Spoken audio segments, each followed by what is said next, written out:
আসসালামু আলাইকুম ওয়া রাহমাতুল্লাহি ওয়া বারাকাতুহু।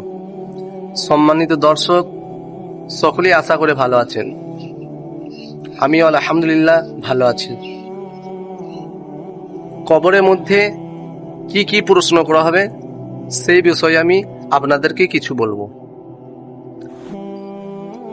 আপনার মৃত্যুর পরে যখন আপনাকে কবরের মধ্যে দাফন করা হবে, তখন ফেরেশতারা আপনাকে জিজ্ঞেস করবে, মার রব্বুকা, তোমার রবকে? যদি ইমানদার ব্যক্তি হয়ে থাকে তাহলে সে বলবে, আমার রব আল্লাহ। আপনাকে দ্বিতীয় প্রশ্ন করা হবে, মা দিনুকা, তোমার দিন কি? ইমানদার ব্যক্তি যদি হয় তাহলে সে বলবে, আমার দিন ইসলাম। এবং তৃতীয় প্রশ্ন করা হবে, তোমার নবী কে ছিলেন?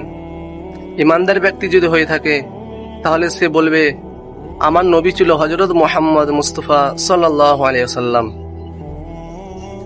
এই কবরের রাস্তাটা যদি কেউ পেরোতে পারে তাহলে সে সব রাস্তায় পেরোতে পারবে। তাই আমরা দুনিয়ার মধ্যে যতদিন থাকবো ইমানের সাথে সাথে থাকার চেষ্টা করব।